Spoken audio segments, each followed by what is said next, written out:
Vamos abrir a palavra de Deus no livro do Apocalipse, no capítulo 1.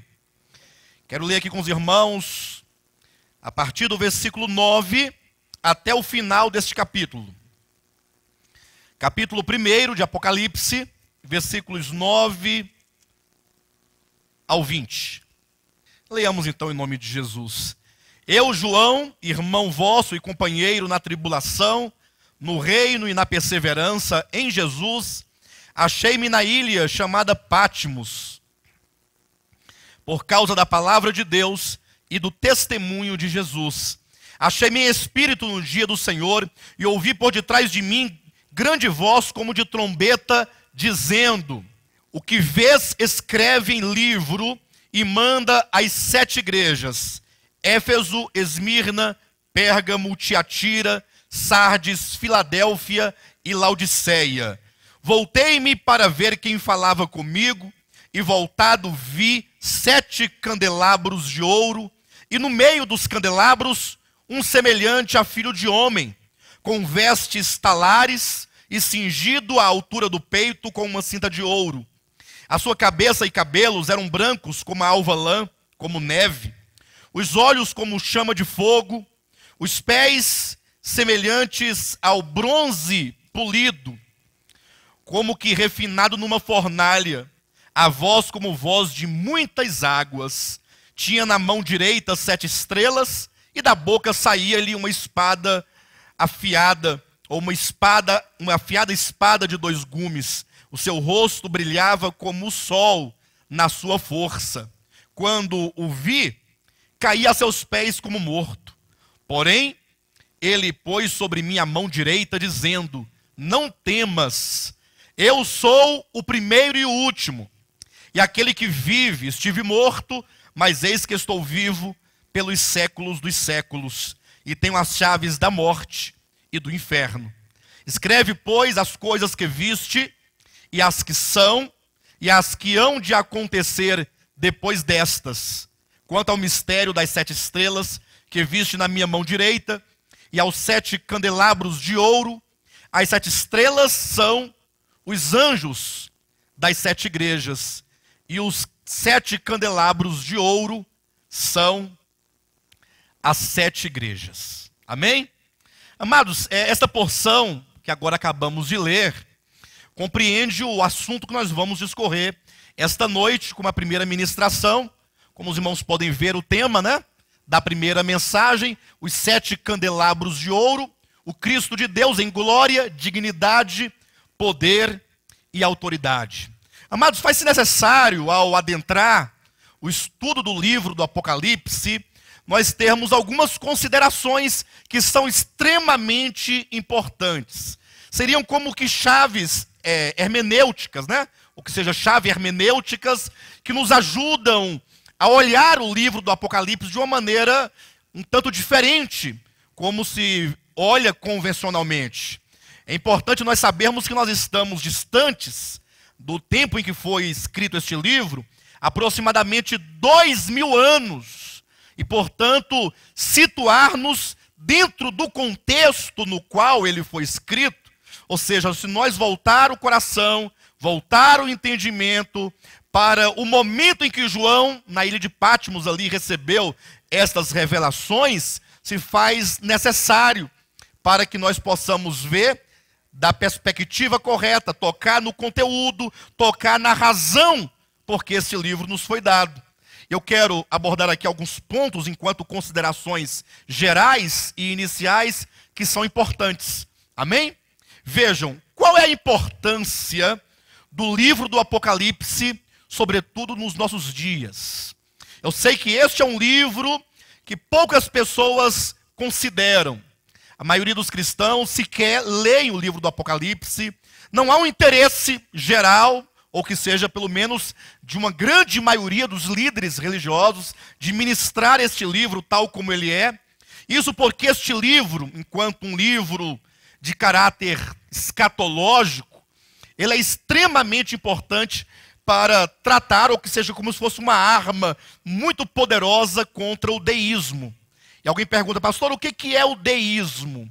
Ora, deísmo é uma filosofia em que diz que ainda que possa eventualmente haver um Deus pessoal, criador de tudo, esse Deus, entretanto, diz essa filosofia, essa corrente, que ainda que você não conheça, ou ainda que você nunca tenha ouvido falar desse nome, mas o espírito dessa filosofia existe, está espalhado e está corrompendo a maioria dos cristãos. O deísmo diz que embora haja um Deus, embora não confesse um Deus, mas digamos que houvesse, esse Deus certamente, ele abandonou a sua criação a leis próprias. Ou seja, Deus existe, mas ele está lá no seu mundo, ele está separado da criação, ele não intervém, ele não pune, ele não salva, ele não julga, ele não intervém, ele deixou e abandonou os homens, cada um por conta própria.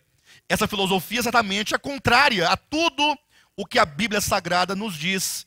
Na verdade, existe o contrário disso, que é o teísmo, que é aquilo em que nós acreditamos, que é certamente o entendimento e o pensamento de que há um Deus verdadeiro, há um Deus eterno, há um Deus criador de todas as coisas, e que ele não somente está interessado na sua criação, como ele nunca abandonou o seu povo.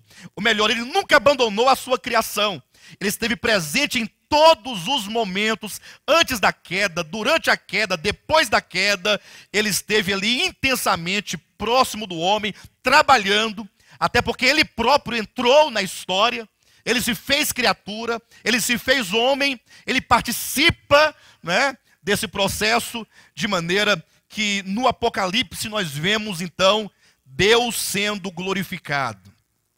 Aqueles que se aproximam deste livro, tão somente curioso quanto às figuras, aquelas feras que aparecem, né? Aqueles símbolos estranhos, querendo saber o que significa isso ou aquilo, certamente não se aproximam adequadamente deste livro, uma vez que este livro ele foi escrito para exaltar e glorificar o Eterno, para revelar, né, a toda a suficiência e a soberania e o poder e a majestade do nosso grande Deus. É por isso que, para nós entendermos este livro, nós devemos olhá-lo de uma perspectiva correta. Ora, qual é a perspectiva incorreta com que geralmente se olha este livro? Geralmente buscam o livro do Apocalipse como sendo uma área, né, de estudos dentro da teologia convencional. É como que a teologia fosse o estudo da Bíblia, e aí eles dividem essa Bíblia em várias áreas, em vários campos.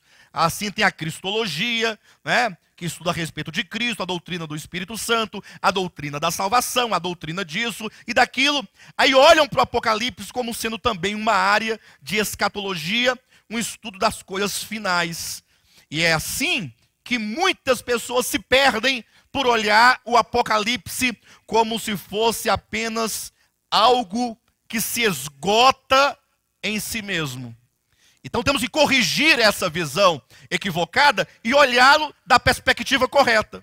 Pastor, qual é a perspectiva correta com que olhar o livro do Apocalipse? Irmãos, o livro do Apocalipse, como o próprio tema que nós vamos tratar fala de uma vitória sobre as forças do mal, de um conflito cósmico que teve o seu início na eternidade passada. Ao olhar para a Escritura, olhe como um todo. O Apocalipse sendo um livro em que nos mostra, em que nos revela a consumação de uma longa história. É preciso reconstruir a história, voltar ao princípio. Não se pode entender o Apocalipse sem entender o Gênesis, o livro do começo, que ali começa toda uma narração e uma descrição de uma história, quando Deus, o Eterno, o Criador de tudo, ele começa a criar o mundo e entra na história e então nos leva a um desfecho. E esse desfecho, então, é o livro do Apocalipse. É impossível você ter, de fato, uma clara visão a respeito deste livro se você estudá-lo isoladamente do começo.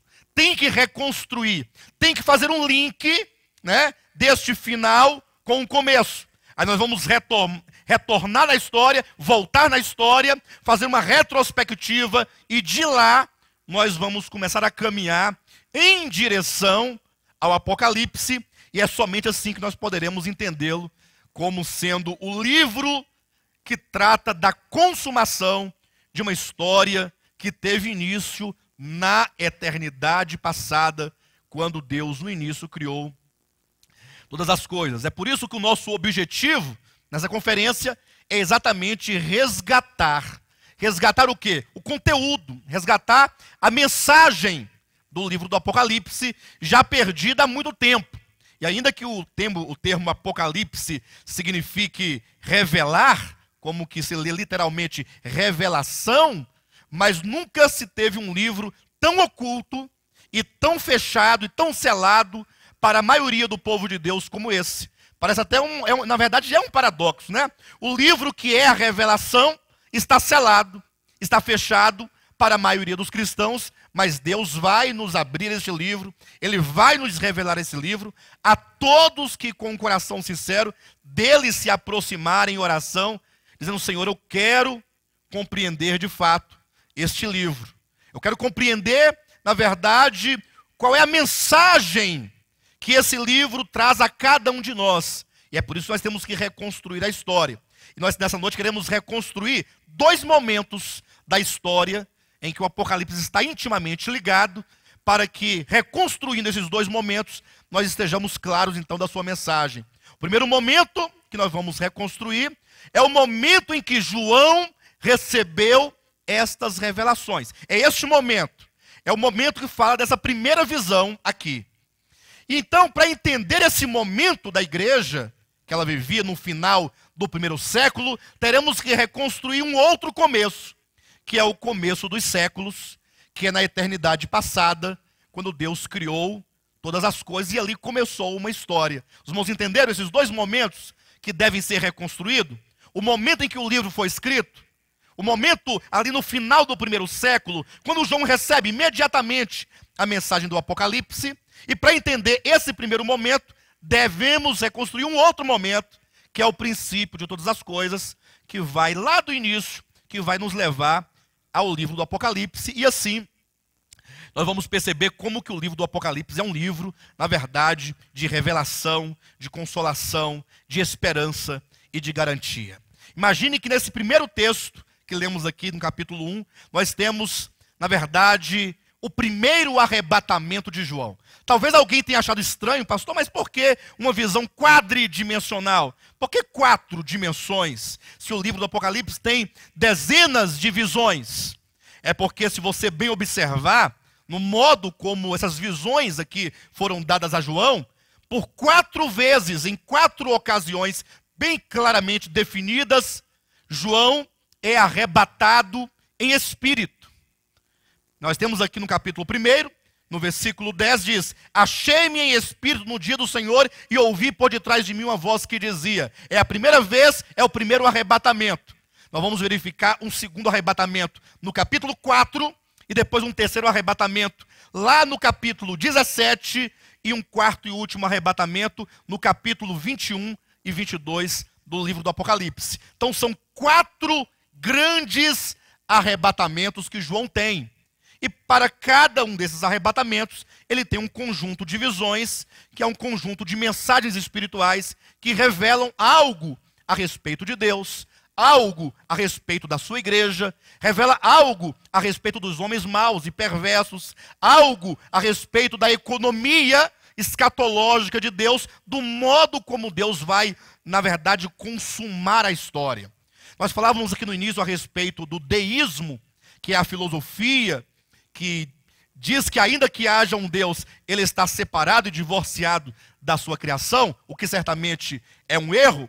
Mas falar de escatologia é falar o seguinte, é afirmar o seguinte: há um Deus nos céus, ou no universo, que é criador de tudo, que é sustentador de tudo, é um ser pessoal, e que ele vai dar um fim à história da grande rebelião, à história do pecado. Ou seja, por mais que pareça prolongada a história, e parece que tudo continuará do mesmo modo, né?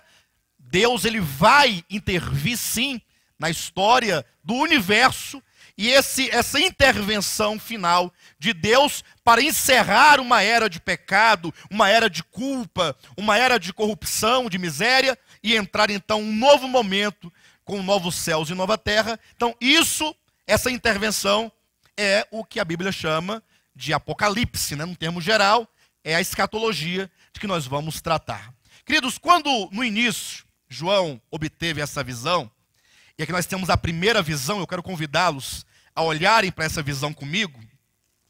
João estava prisioneiro na ilha de Patmos, do mar Egeu. João foi o último dos apóstolos.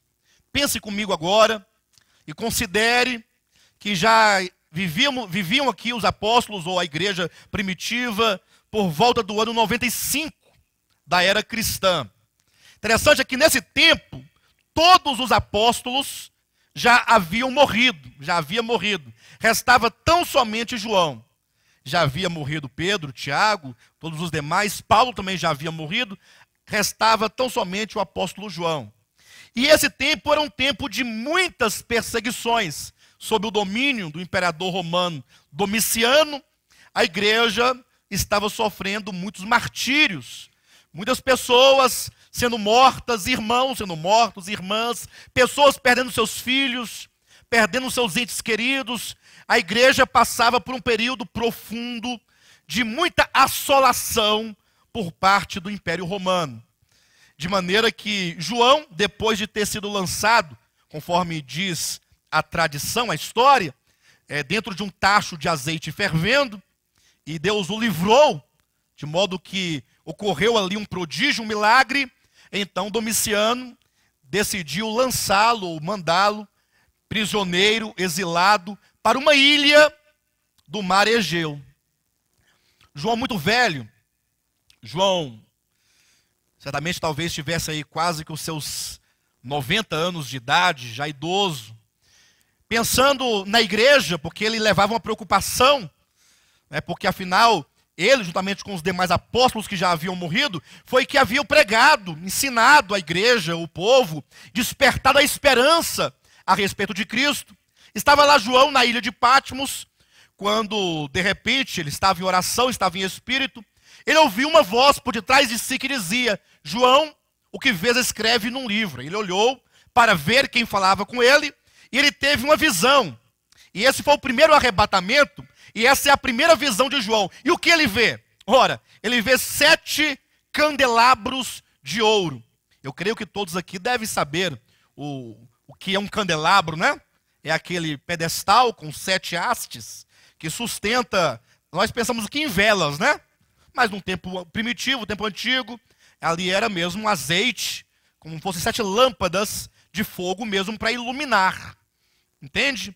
Ele viu 7 candeeiros de ouro, todos acesos, resplandecendo, e no meio dos candeeiros ele viu um semelhante a filho do homem, com uma veste talar, ou vestes talares, ou seja, vestes que iam até os pés, vestes longas.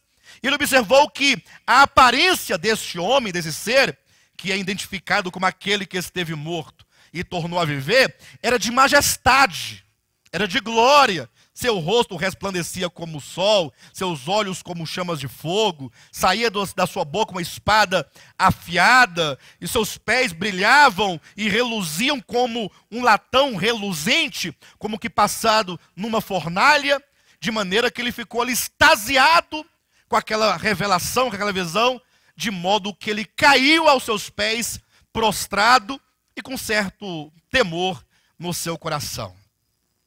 É com esta visão aqui que se abre o livro do Apocalipse. Eu pergunto para os irmãos, o que essa visão significa?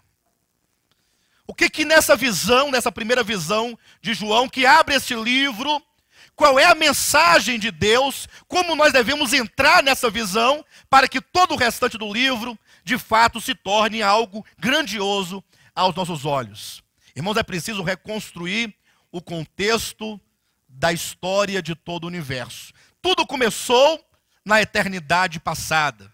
Basta que você leia o livro de Ezequiel, no capítulo 28, e lá você terá, embora um texto tipológico, de tipologia, Mas você tem como tudo originou-se.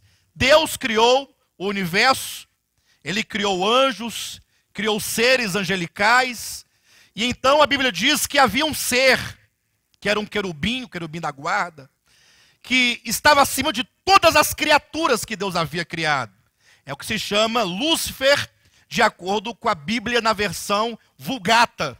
Na sua Bíblia talvez você não encontre a palavra Lúcifer, mas está lá na Vulgata, na sua Bíblia você vai encontrar o termo estrela da manhã. Esse ser que gozava de um acesso pleno à presença de Deus, que estava acima de todas as criaturas, a Bíblia diz que um dado momento ele se rebela contra Deus, é a chamada queda de Lúcifer, quando ele deixa de ser um anjo de luz para ser diabo, que é adversário, ou que seja acusador, para ser Satanás, que é adversário. Há uma rebelião, há um rompimento. A Bíblia diz que ele arrasta consigo a terça parte de todos os seres celestiais criados por Deus. De maneira que, embora ali ele seja expulso da presença de Deus, ele não pode permanecer nos céus, mas ele permanece agora separado, existindo. Eu fico pensando, talvez essa seja a consideração da maioria dos seres inteligentes na época. Ora, por que Deus simplesmente não pôs um fim ao diabo tão logo ele surgiu? Evitaria muitas coisas, porque se Deus tivesse banido, não somente da sua presença, mas banido o maligno e todos os seus seguidores do universo, o universo estaria livre, né, dessa tragédia que é o pecado em todo o universo. Mas imagine que esse anjo caído, quando ele se levantou contra Deus, a Bíblia diz que ele se levantou na multiplicação do seu comércio. Ou seja, não pense que ele falou assim: olha pessoal, todos os anjos do universo, eu sou um ser caído, eu sou perverso, eu sou mau, eu sou diabo, eu sou demônio, eu sou Satanás, e quem quiser se dar mal comigo, que venha comigo. Foi assim que ele fez? Não, pelo contrário. Ele começou a tecer uma série de acusações contra o Eterno, dizendo que Deus era egoísta, por que ele quer o trono só para ele? Por que toda honra é só para ele? Por que toda glória é só para ele? Por que só ele? É lógico, ao longo da Bíblia, Deus, centenas e centenas de vezes, vai declarar: porque eu sou o Senhor e fora de mim não há Deus. Não há Deus fora do Eterno. Mas o maligno foi trabalhando isso nas mentes e nos corações, e assim na multiplicação do seu comércio, ele foi criando uma mancha em torno do nome, em torno da pessoa, em torno do caráter do Altíssimo. De maneira que criou-se uma dúvida. Imagine se Deus, né, movido talvez por um sentimento impensado, né, matasse o maligno, destruísse, talvez ficaria assim no universo. Lúcifer tinha razão. Ninguém pode falar nada que Deus simplesmente, mata, destrói, e tudo fica por isso mesmo. Então é melhor ficar todo mundo pianinho, todo mundo adorando, glória, glória, aleluia, né? A vida inteira, porque se alguém fizer qualquer coisa, ele mata. Então Deus, e não pense que isso era sem propósito, isso já é a economia de Deus, isso já está cumprindo a vontade de Deus. Deus já está construindo um caminho pelo qual, ao caminhar nele, Deus haveria de se revelar. A economia de Deus visa a revelação de Deus a todo o universo, para que naquele último dia, quando todos no universo, no céu, na terra e debaixo da terra, todo joelho se curvar diante dele e toda língua confessar que ele é o Senhor e o único Senhor, isso vai ser uma declaração não por força de violência, mas uma declaração que foi gerada mediante uma revelação de Deus profunda para todo o universo. Todo o universo está passando por uma história. E ao longo dessa história, Deus vai se revelando. Ele vai se mostrando. E ainda que no início ficasse ali, né, aquela imagem, é como que Deus falasse assim: tudo bem, maligno, pode ir, mas na história nós ainda vamos nos encontrar. Não pense você e nem pense o universo que Deus simplesmente fez vistas grossas. Não, nada disso. Você pode ir, mas a história está aí, está decretada. Deus já decretou todos os marcos principais da história, e nesse caminho até o fim, Deus haveria de se encontrar com ele.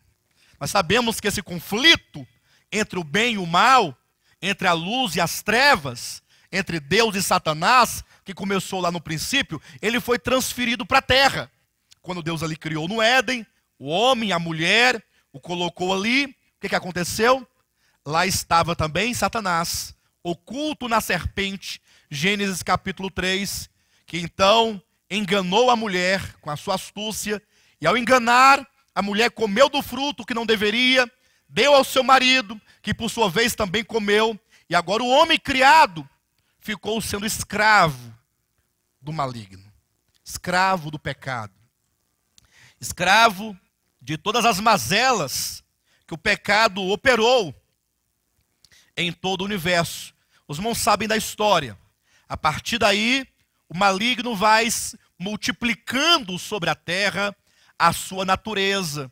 O pecado vai tomando de conta de toda a terra.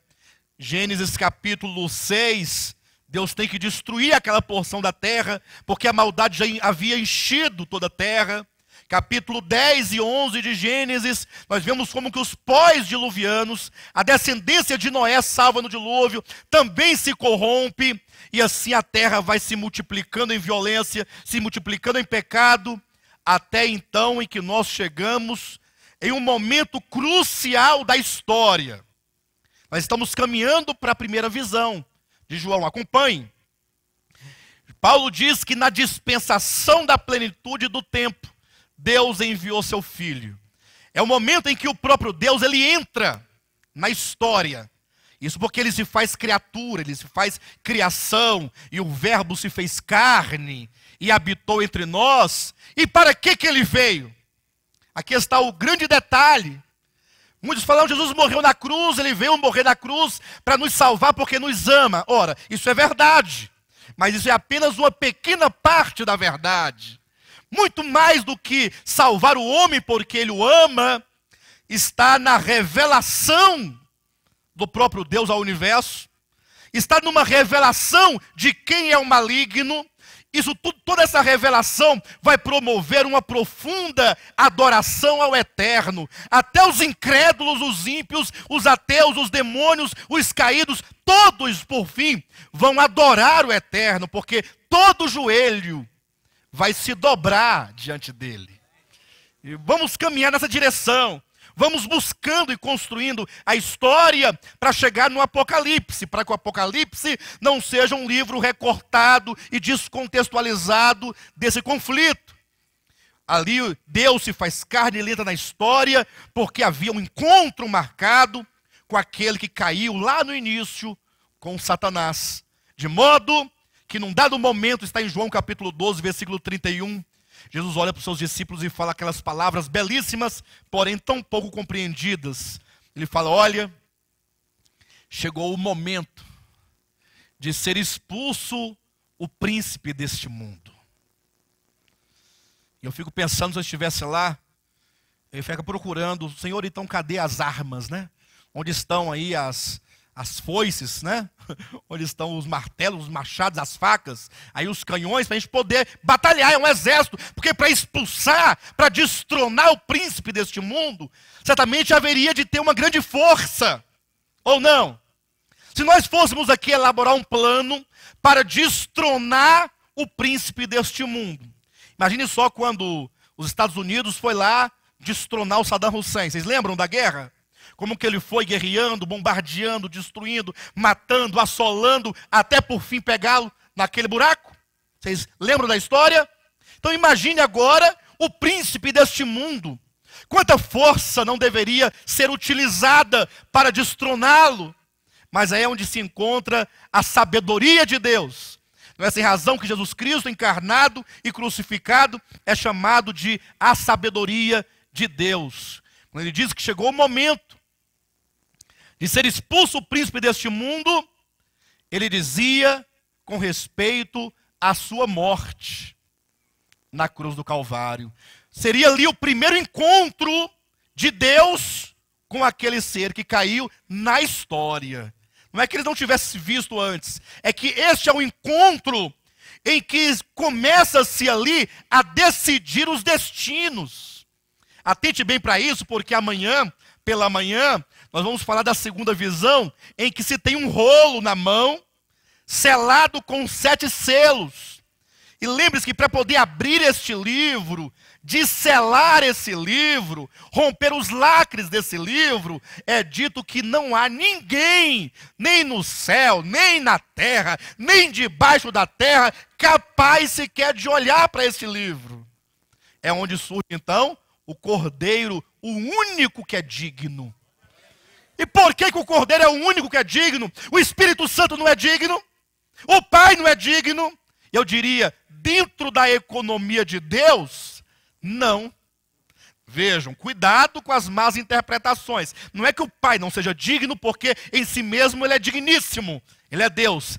Eu quero dizer que dentro dessa economia divina, só o Cordeiro é digno, por essa razão em que ele entrou na história, e agora na história, feito criatura, e sendo ele criação, ele começa, mediante a sua obra, na cruz do Calvário, inicialmente, a decidir os destinos. Porque a morte de Cristo na cruz do Calvário não foi um mero martírio. Cuidado. Não pense que Jesus foi um mero homem que morreu crucificado, porque no seu tempo, não, para. Aqui nós estamos dentro de um conflito cósmico, que inclui todo o universo. No momento em que Cristo foi ser julgado, em Anás, Caifás e Herodes e todos aqueles lugares, até a crucificação, todo o universo estava com os olhos voltados para um momento de decisão. Ele disse, chegou a hora de ser expulso. E ainda haverá um outro momento, que é um outro encontro, que nós falaremos isso no domingo, no sábado à noite, quando é dito que há um vale chamado Vale da Decisão, em que Cristo, na história, vai ter um outro e novo encontro, depois do Calvário. Hoje vamos ficar apenas aqui no Calvário. E então, Jesus Cristo, ele foi preso. Os irmãos sabem de toda a história, como que ele foi traído por um de seus discípulos, e ali começou uma experiência real de encontro com o maligno, em que começa-se a decidir os destinos. É por isso que a morte de Cristo está intimamente ligada ao livro do Apocalipse. Não é sem razão que no Apocalipse você vai encontrar 30 vezes a palavra Cordeiro. Cordeiro. Ao se referir a Cristo, não o chamam de Cristo, nem de Jesus, nem de Filho do Homem, nem Filho de Deus, mas por 30 vezes é o Cordeiro, o Cordeiro, o Cordeiro, o Cordeiro. Ou seja, o Apocalipse sempre resgatando a memória do Calvário, porque o livro do Apocalipse, na verdade, ele tem um fundamento, falaremos disso amanhã, e o seu fundamento de tantos juízos é certamente um deles, é a cruz no Calvário, e o outro é o trono no céu. Mas veja que agora, quando Jesus é preso, ali é Deus encarnado. Que você nunca pense na crucificação como se ali um homem, ou um mero homem fosse preso. Não, ali é Deus encarnado que foi preso. Quando ali no Monte das Oliveiras, homens maus e perversos chegaram ali com paus e com pedras e cordas nas mãos e amarraram a Jesus Cristo. E Jesus falou assim, tantas vezes eu estive com vocês lá no templo, lá em Jerusalém, vocês nunca me falaram nada, ficaram só, e agora como a um cão, vocês vêm me prender? E essa expressão parece que ela está na Bíblia exatamente para nos fazer pensar. Imagine que Deus falava naquele momento, às suas criaturas caídas, como a um cão. Ou seja, homens maus e perversos vão prender o Filho de Deus, vão prender o Deus encarnado, como diz em João 1,18, o Deus unigênito. E ali ele é preso, ele é amarrado com cordas, ele é cuspido no rosto, e durante toda aquela noite ele é levado de um lugar para o outro para ser julgado pelos homens. Poderíamos até criar a seguinte frase: o dia em que Deus foi julgado pelos homens. Já pensaram nisso? Como pode o homem julgar a Deus? Eles não sabiam disso. Eles viam apenas um nazareno, é verdade. Mas não se pode escapar a ideia de que julgavam ao Deus encarnado. Colocaram uma venda nos seus olhos e começaram a golpear a sua cabeça, dando socos no seu rosto. E um deles dizia: se tu és profeta, profetiza quem foi que te golpeou. Ora, ele podia falar muito bem, porque ele não precisa de venda e nem de desvenda para falar ou para ver. Ele sonda os corações, ele sabe de tudo. Mas como um cordeiro mudo, ele não abriu a sua boca. Ele tinha que permanecer como um cordeiro, para revelar a todo o universo que Deus é amor. Que Deus não se revolta. Que Deus simplesmente ele não age com os sentimentos caídos do maligno e dos homens caídos. Ainda que Deus vai exercer toda a sua ira no final, mas essa ira dele tem bases e tem fundamentos, que falaremos amanhã. E agora cuspiam no seu rosto. Não sei se alguém que já foi cuspido na face. Eu nunca fui. Mas eu imagino que deve ser uma vergonha muito grande, é um desprezo muito grande. É um desprezo. Cuspir na face de Deus, o homem caído, perverso. E começaram a zombar dele. Bem, ele é rei. Se ele é rei, então todo rei precisa de quê? De uma coroa. Faça uma coroa para o rei. E zombando dele, cravaram-lhe na cabeça uma coroa de espinhos. E como cordeiro mudo, não abriu a sua boca. E zombando dele, outro teve uma outra ideia. Os homens são cheios de ideias, né? Bem, se ele é rei, já tem a coroa, ele tem que ter um manto real. Colocaram um pano sobre ele, cobriram-lhe. Ele é o rei. E o povo, os homens maus, soldados, se prostravam diante dele em escárnio e zombaria. Mas era Deus. É lógico que eles não podiam ver, mas zombavam dele. Ah, irmãos, às vezes o pecador é terrível, né? Eu fico pensando, mesmo no espírito, como estamos aqui agora, eu fico pensando, se eu estivesse no lugar de Jesus. Gente, eu fazia o céu cair na cabeça deles tudo. Mas esse é o segredo da redenção. É como que ali ele tem que sofrer, como sendo ele Deus. Ele não fez caso de ser Deus. Ao contrário do maligno, que não sendo Deus, quis ser semelhante ao Altíssimo. É uma inversão. É o oposto. E ali ele ficou, ali ele permaneceu, sendo cuspido, maltratado, colocaram a coroa de espinho, o manto. Aí outro teve mais uma ideia. Todo rei tem que ter um cetro. Pegaram uma cana e colocaram na mão dele. O rei tem um cetro de ouro. Colocaram uma cana na mão dele. E lá ele ficou. Humilhado, zombado. Bateram nele. Chicotearam-no. 40 açoites. 40 açoites. Quando ele não aguentava mais, de um lado para o outro, levaram-no diante de uma multidão, colocaram ao seu lado um dos homens mais perversos da época, aos olhos de todos os homens, porque diante dos olhos de Deus todos são tanto quanto. Colocaram um homem chamado Barrabás, um homem que estava preso, um homem que sofreria a morte, a condenação naquele dia. ele seria condenado à morte naquele dia. E aí perguntou ao povo, Pilatos foi lá como, né, tentando escapar do juízo vindouro. Perguntou, quem vocês querem que eu solte? A este homem chamado Cristo, o Nazareno, em quem eu não vejo nenhuma culpa, nenhum dolo, um homem de quem ninguém pode acusá-lo de nada, ou Barrabás? E aquela multidão, irmãos, quantos ali não estavam que foram curados por ele? Que não comeram dos pães multiplicados, que não viram seus prodígios. E agora, diz a Bíblia, o povo a uma voz clamava, solte Barrabás. E Pilatos perguntou, a quem vocês querem que eu crucifique? E o povo gritava, crucifica-o a Cristo, crucifica-o. O que é que vocês querem que eu faça com esse chamado Cristo? Crucifica-o, crucifica-o.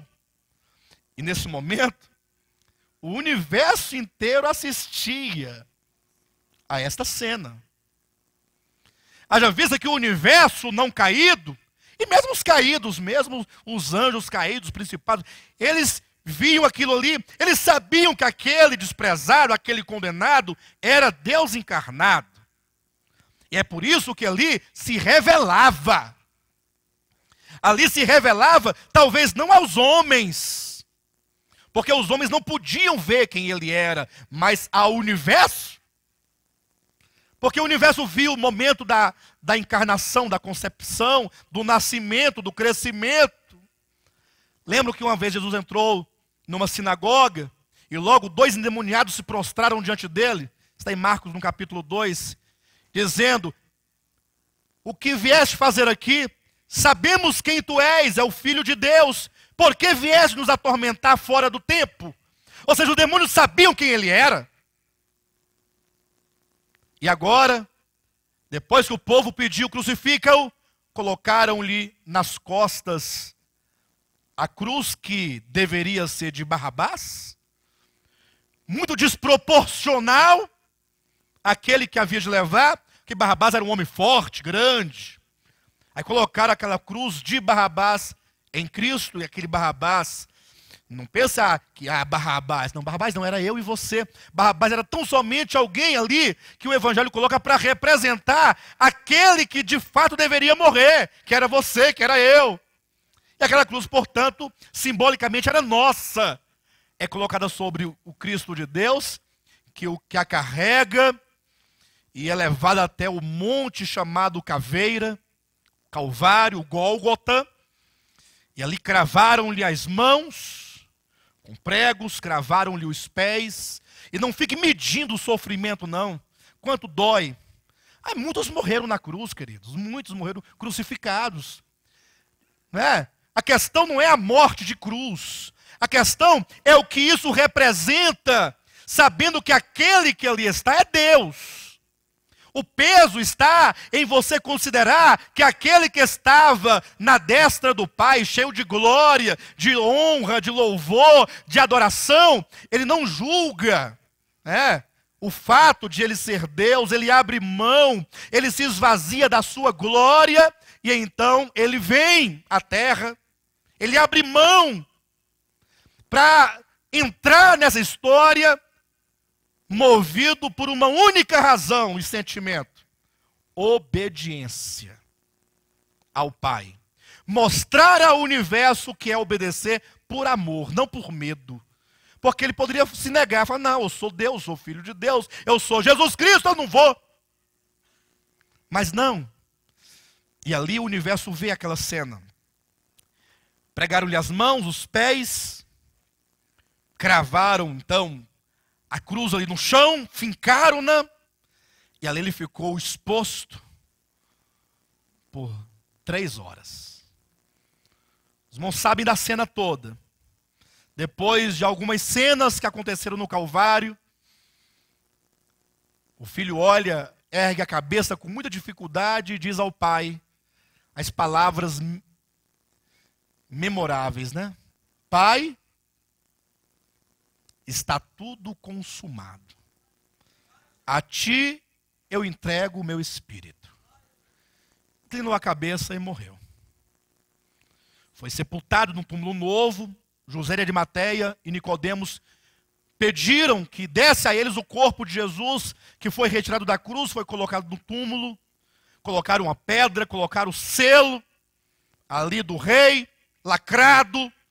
Os discípulos, que eram poucos, os apóstolos, né, os 12, com algumas mulheres ali, com medo de também serem mortos, escondidos nas casas, tal.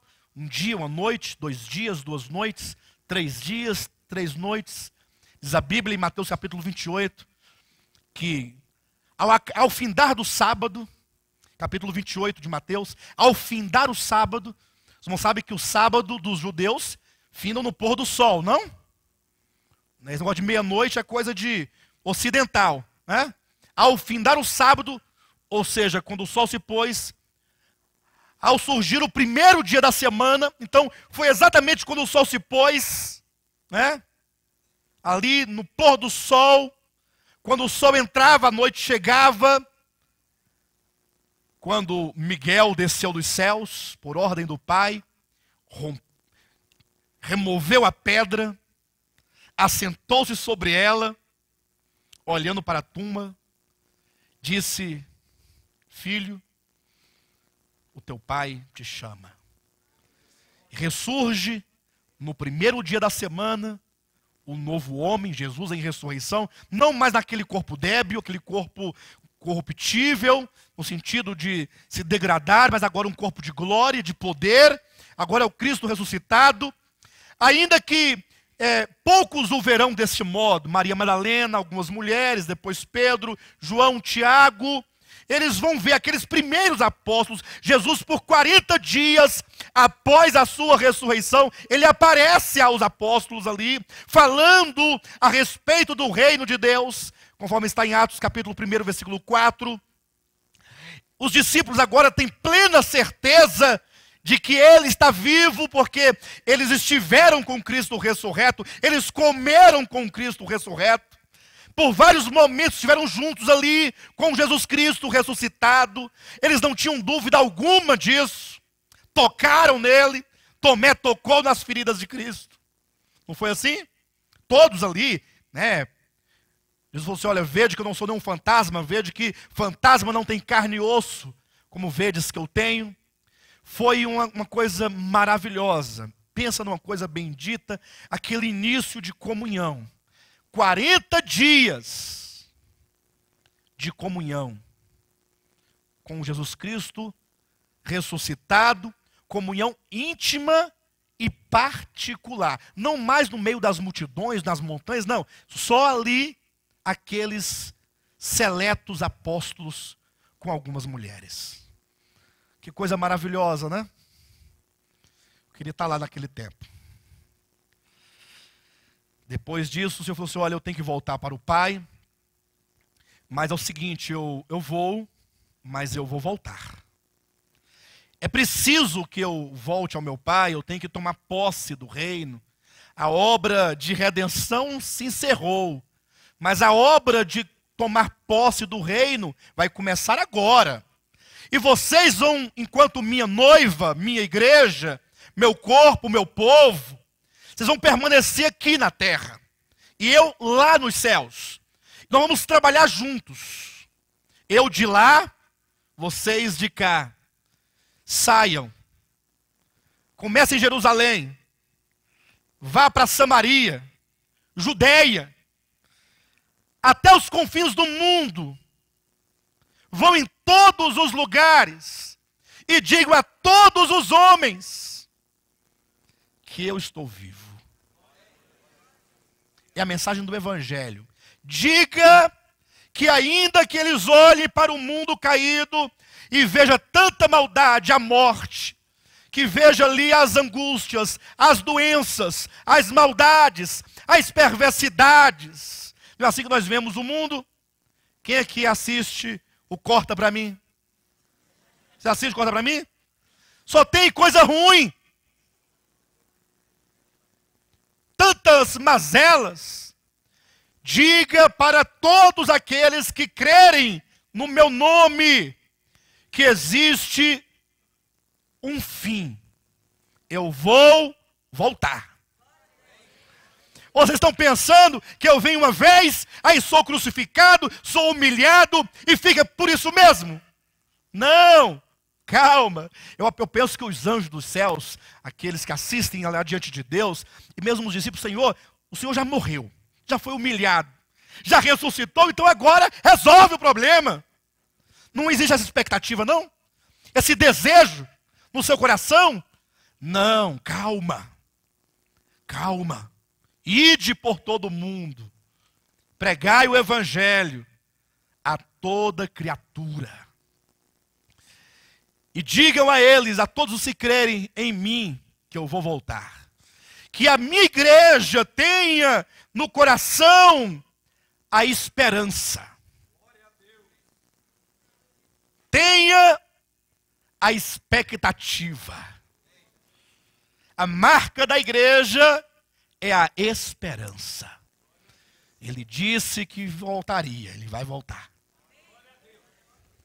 Irmãos, e Jesus subiu aos céus, ele ascendeu aos céus, os discípulos viram ele subindo, e agora eles olharam, estavam só eles, né? E agora que é o problema. Ficar em Jerusalém, até que do alto sejais revestidos de poder. 10 dias depois da ascensão de Cristo, vem o Espírito Santo, batiza, constitui um só corpo, cheios do Espírito Santo, cheios de ousadia, começa a pregação da palavra. Começa em Jerusalém, daqui a pouco Filipe está em Samaria, e daqui a pouco aqueles que estiveram ali de tantas nações em Jerusalém vão voltando para as suas terras de origem, levando a mensagem do Evangelho. E a igreja que começou com 120 já era 3.000, depois já era 5.000. Daqui a pouco pensa num povo fervoroso. Um povo que pensava 24 horas, dia e noite, Jesus vai voltar, Jesus vai voltar. Aí a grande expectativa de muitos, se não da maioria, era o seguinte: Pedro viu Jesus, João esteve com ele, comeram com ele, depois da ressurreição, mas esses que agora creram, não. Esses que agora creram, eles creram mediante a pregação dos apóstolos. Vocês entendem isso? Eles ouviram Paulo pregar, Pedro pregar, João pregar, os demais apóstolos pregarem, e ao ouvirem, eles foram alcançados pela revelação do Espírito Santo, creram no Evangelho, mas não viram Jesus. Eles não viram, eles criam, mas não viram. E agora, essa igreja poderosa, ali do livro de Atos dos Apóstolos, tão fervorosa, tão grandiosa em feitos, começa a ver Tiago morrer ao fio da espada. Bem, Tiago já não vai ver mais Jesus voltar, né? Se bem que eles não tinham a escatologia que nós temos hoje. Sabemos que os mortos estavam em construção ainda. Depois, Pedro foi crucificado de cabeça para baixo. Depois o outro foi esquartejado. O outro apedrejado. E um por um dos apóstolos foram morrendo. Morrendo. E a igreja começou a ver que ela estava ficando, em relação aos apóstolos, órfã. Aquelas pessoas que davam tanta força, encorajavam, foram indo embora, um por um. Mas tem outros, tem os presbíteros, tem os mais velhos, tem os primeiros, né? E ali começou a morrer muita gente, famílias, crianças, pai de família. E a igreja começou a ser assolada ali depois da destruição de Jerusalém, dali para frente. Já acabou tudo e foi destruindo. Quando chega no final do primeiro século, por volta do ano 90, 95, alguma coisa nesse sentido, só tinha João de todos os apóstolos vivos. E agora ele é tirado e é lançado prisioneiro e exilado numa ilha do mar Egeu chamada Patmos. O único apóstolo lá, a igreja assolada aqui. Uma igreja. Vocês sabem que nós crentes, né? Nós não somos o que muitos pensam que nós somos. Super-homens e mulheres maravilha. Nós somos, como diz a Bíblia, vaso de barro. Quem aqui é vaso de barro? Conhece suas limitações, suas fraquezas. Não é complicado? Ora, imagina a igreja do final do primeiro século, ali. Jesus disse que voltaria. E ele não voltou. E nós achávamos que ele viria tão rápido, vendemos nossos bens, demos para os pobres, distribuímos tudo. Expectativa. Aí sempre tem alguém que fala assim, vem cá gente, será que... Os apóstolos falaram que eles viram, né? Eles comeram, estiveram lá, mas e... Será mesmo, né? Vocês têm esse negócio? Será mesmo? O que vocês acham, pessoal? Vai que eles todos não estiveram muito claros, a gente não quer pecar, né? Talvez não entenderam bem a mensagem. E agora está aí todo mundo morrendo, a esperança minguando, a confiança lá embaixo, a tristeza, talvez a mesma tristeza que os apóstolos tiveram antes de saber que Cristo havia ressuscitado. Como estiveram ali presos, ali dentro do cenáculo, antes de ver o Cristo ressuscitado. O próprio João, na ilha de Patmos, eu imagino, 90 anos de idade. Já velho, cansado, no mar Egeu, num domingo, no dia do Senhor, Coriaques Remera, é o dia pertencente ao Senhor. Não é o que dizem do Apocalipse alguns comentaristas, que fala o dia do Senhor, como se João estivesse arrebatado no dia da vinda dele. Não, dia pertencente ao Senhor. Curiaques, que vem de curiacos, de cúrio, quer dizer exatamente, ali é um adjetivo, né? É um dia pertencente ao Senhor, portanto o dia da sua ressurreição, conforme a igreja concebia naquele tempo. Porque foi no primeiro dia da semana que o Senhor o ressuscitou, foi no primeiro dia da semana que ele apareceu para os discípulos, em vários primeiros dias da semana, e foi no primeiro dia da semana que o Espírito Santo foi derramado, e agora estava João, porque no primeiro dia da semana a igreja partiu o pão, era a ceia do Senhor, todo o primeiro domingo eles partiam o pão. Então estava ali João sozinho, talvez pensando na igreja, né? Os seus irmãos ali assolados. O próprio João estava um pouco desanimado. Talvez pensando, o Senhor prometeu, falou. Não era para menos, né, queridos? A igreja primitiva tinha essa expectativa de que ele voltaria logo, mas de repente eles percebem que não era daquele modo. Quando então João estava ali, em oração, diz a Bíblia, eu estava em espírito no dia do Senhor, quando ele ouviu uma voz por detrás dele, chamando-o por seu nome. João.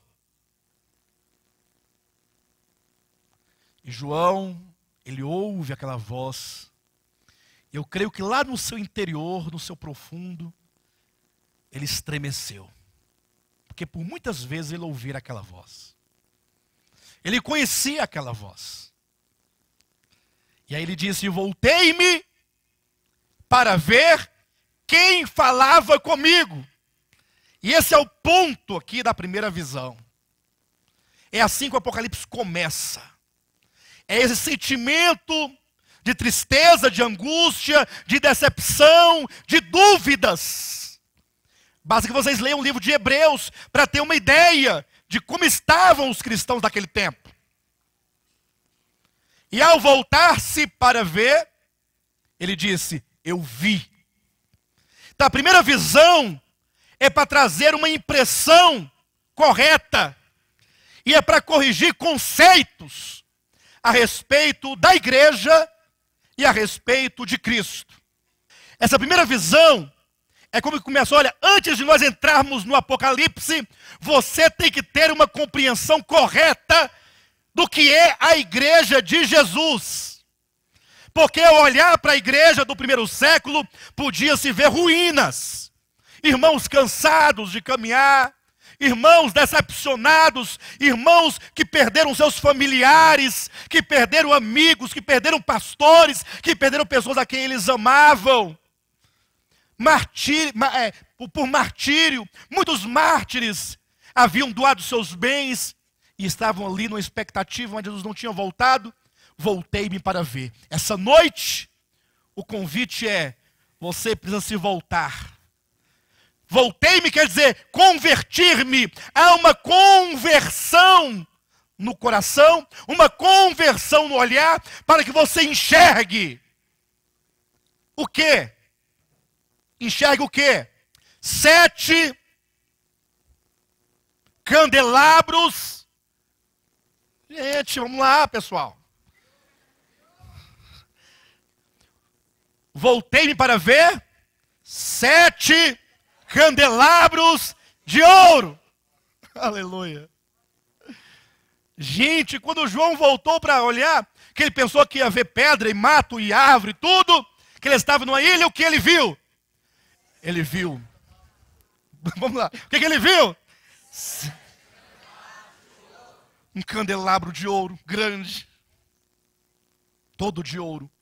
Ouro maciço, feito de uma peça só. Sem emenda.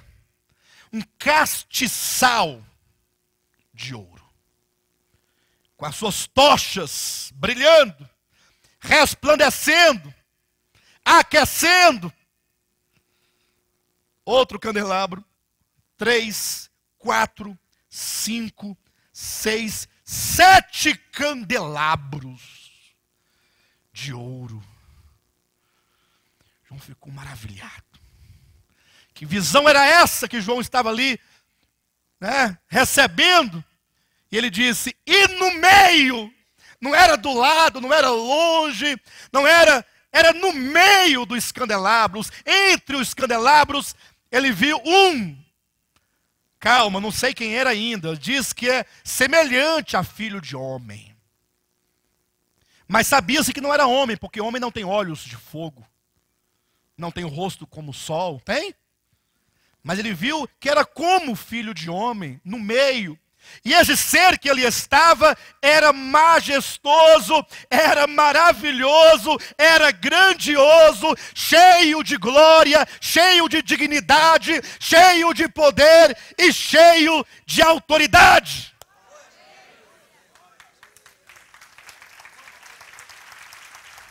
Tem que se voltar para ver, irmãos. Você não pode sair daqui sem se voltar para ver. E ver. E esse que estava ali no meio, vestia-se como um autêntico e típico sumo sacerdote. Por quê? Porque no Antigo Testamento, ali havia os sacerdotes, os sumos sacerdotes, que cuidavam do templo. E quando o candelabro estava ali se apagando, porque o seu pavio já estava queimado e com aqueles morrões, e aí o sacerdote vinha e limpava ali o lugar, né, onde se tinha o pavio, e limpava, tirava os morrões, e pegava a botija, enchia de azeite, e colocava um novo pavio, para brilhar e para resplandecer. E ali estava aquele sumo sacerdote, cuidando daqueles candelabros, e ele tinha 7 estrelas na sua mão direita, e o seu aspecto era maravilhoso, o rosto brilhava como o sol, uma espada que saía da boca, uma cinta de ouro à altura do peito, vestes talares, os seus pés como latão reluzente, resplandecendo, cheio de majestade, de glória. E João caiu prostrado diante daquela visão, e prostrado com a cara ali em terra, o rosto em terra, ele ouviu a voz que dizia, não temas. Aquele homem colocou as mãos no ombro de João e disse, não temas. Eu quero que você olhe para o seu irmão e diga para ele agora, não temas. Não temas. Porque o coração de João estava cheio de temor, não somente pela visão, também, mas tantos temores acumulados no coração, em razão da história da igreja. Não temas. Pastor, eu acho que aqui esse não temas é porque João ficou com medo da visão. Não. Na verdade, esse não temas aqui fala muito mais do que João sentia em relação à igreja. E eu vou provar pelo texto. Porque os irmãos não estavam morrendo. A igreja não estava, humanamente falando, perecendo. Aí olha o que ele fala: não temas. Eu sou o primeiro e o último. A igreja não vai sucumbir. Mas parece que vai. Eu já vi muitas vezes. E eu disse, agora vai. Vocês nunca viram, não? É porque quando nós olhamos com um olhar de homem. E você, às vezes, quer resolver o problema da igreja com sua força natural. Eu também, nós. E o Senhor da igreja diz, não temas. Eu sou o primeiro e o último. Eu sei, Senhor, mas é os irmãos que estão morrendo e vão morrer muitos. Pois é, João, é porque eu estive morto. Eu entrei na morte, a morte me abraçou. Eu desci às partes mais baixas da terra e lá eu permaneci por 3 dias e 3 noites. E quando todos e tudo pensava que eu estava morto, eu saí da morte. Eis que eu estou vivo pelos séculos dos séculos. Não há por que temer. Não há por que temer a morte, os martírios, as dificuldades. João olha quanto aos mistérios que você viste aqui desses candelabros. Eu quero que você saiba, estes candelabros são as igrejas. Éfeso é a igreja do 1º século, Esmirna do 2º século, Pérgamo 3º e 4º século, Tiatira do 5º, 6º até o 16º século. Depois nós temos Sardes, a igreja da Reforma, século 17, século 18. Século 17, Filadélfia, século 18, Laodiceia, o último candelabro, século 19, século 20 e século 21. Nós estávamos lá na visão de João. Nós estávamos lá. Essa visão diz, olha João, em primeiro lugar, você tem que contemplar a minha vitória. É a vitória do Cordeiro. Porque quando o mundo de então, e mesmo a igreja que veio depois da morte dos apóstolos, quando eles não tinham muita certeza, ou quando a dúvida humana entrava no coração, porque eles não haviam visto, o Senhor se revela em glória, em poder, em dignidade, em majestade, em honra. E diz assim, olha, escreve essa visão e envia às igrejas, para que a igreja ou as igrejas possam ter-me não tão somente como Nazareno. É verdade que ele foi o Nazareno, é verdade que ele sofreu, que ele foi humilhado, tudo isso é verdade, isso não pode ser apagado do universo. Mas o Deus a quem nós servimos, o nosso Cristo, é um Cristo de glória, é um Cristo glorificado. E para que a igreja veja quem ela é. Quem a igreja é? Ela é um candelabro de ouro. O ouro fala da natureza divina. O candelabro em si fala da sua função, testemunho. Vós sois a luz do mundo. Pastor, mas parece tão bonita essa visão, mas quando eu olho eu não vejo tão bonito assim. É porque uma coisa é o que a igreja é em essência, porque foi gerada por Deus. Mas há um detalhe, é a contingência, é a relatividade da igreja na sua história. Aí nós vemos uma igreja vacilante, uma igreja que se apostata, uma igreja que se desvia, uma igreja que abandona o primeiro amor, uma igreja que recebe doutrinas de Balaão, doutrinas dos nicolaítas, e aí você tem os capítulos 2 e 3, que vai descrevendo essas igrejas ao longo da história, como que ela se corrompe tão facilmente, se degrada, mas é um candelabro de ouro por aquilo que Deus gerou nela. Mas na sua humanidade, no seu andar, na sua trajetória, vê-se claramente os desvios dos homens.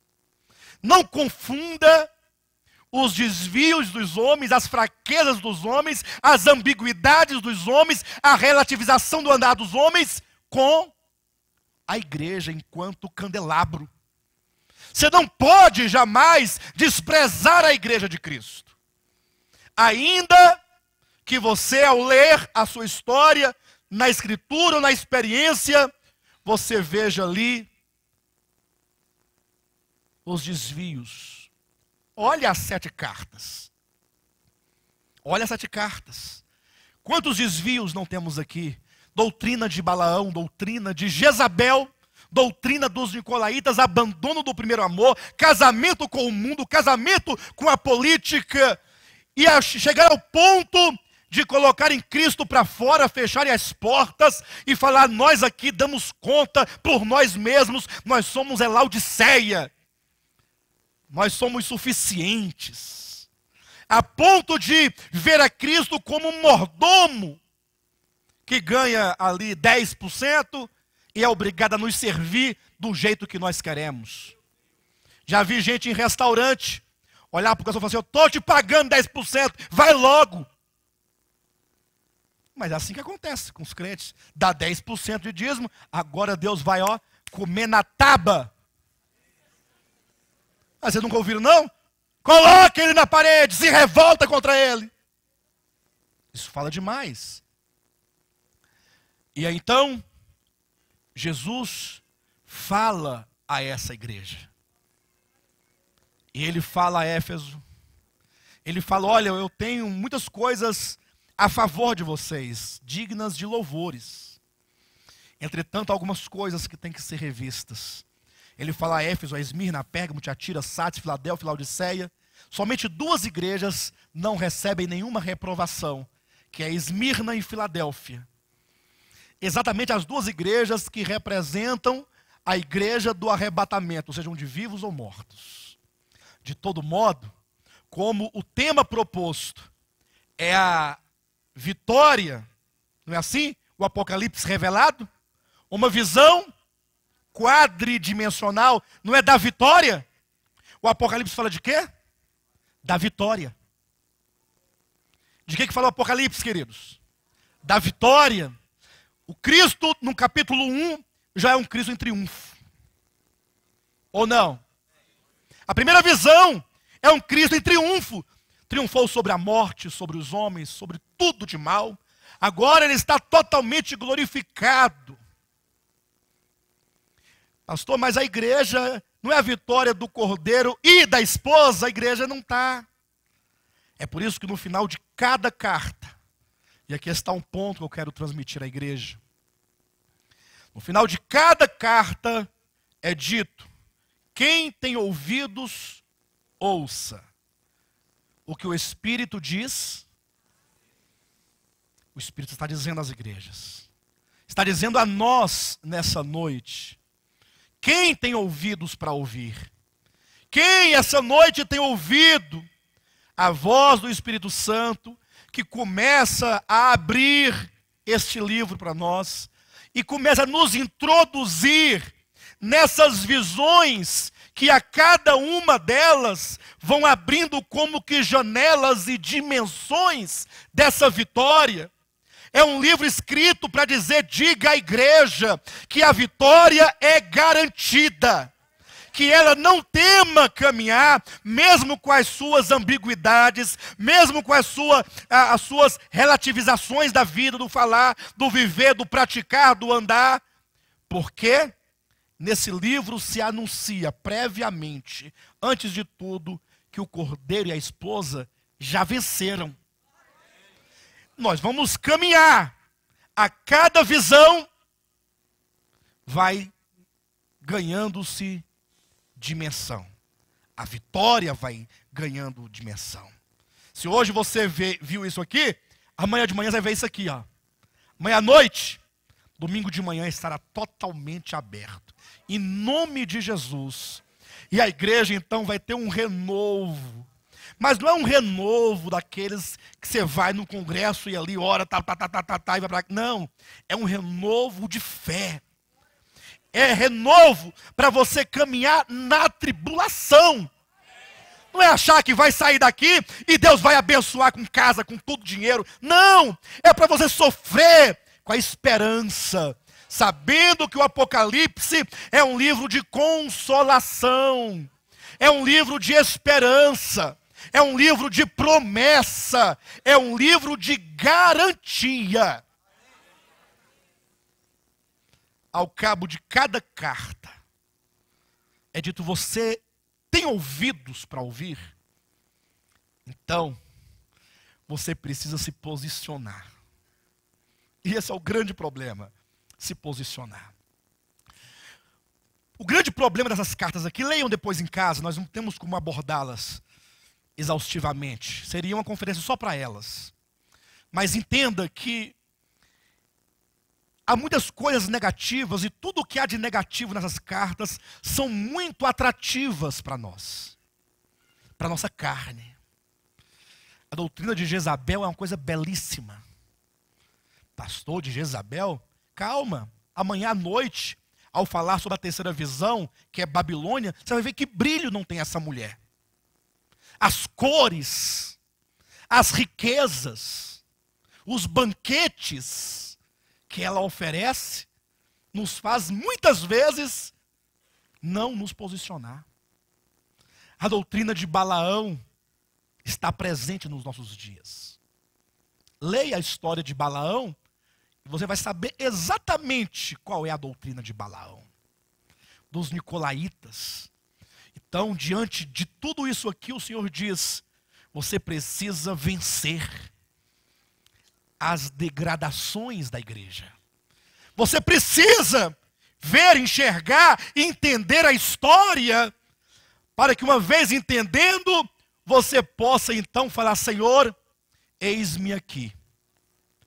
Eu quero, eu preciso ser um vencedor.